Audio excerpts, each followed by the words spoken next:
doesn't matter if you're the best at karate, boxing, or judo. If you don't have your mentality in place for any possible event, you're going to fold. When we go through high levels of stress due to a life-threatening event, we lose something called our fine motor skills. So instead of driving away in the car, you get out of the car and you run away. Instead of doing that karate move to put somebody down, you go and hide. Instead of holding your ground and crying out for help, you freeze. The reason why that is because we haven't had enough programming and training on what to do the moment we have an adrenaline rush or we're put in a situation of high pressure, high stakes. What we do is we go into our survival instincts, and what our survival instincts go to is our gross motor skills. Gross motor skills are like running, jumping, hiding, throwing a rock at someone. Fine motor skills are a little more refined, like turning the key to a car to turn it on, or writing with a pen, or buttoning up your shirt.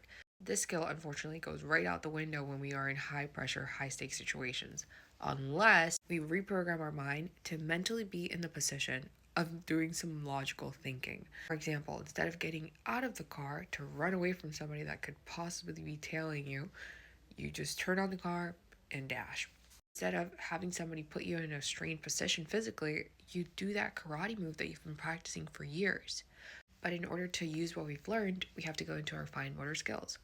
In order to go into our fine motor skills, we have to make them a default to any stressful situation, a reprogramming of the mind. Whenever somebody pushes your shoulders, you know as a default what move to do next. When it comes to somebody saying or doing something that might put you in a mental stress, making it a default to then making the best possible decision given the context in the situation to get you out of harm's way. And this happens within a millisecond, this amount of thinking.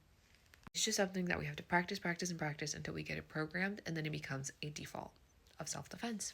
For more on self-defense, armed and unarmed, go to LILIAM'S Angels.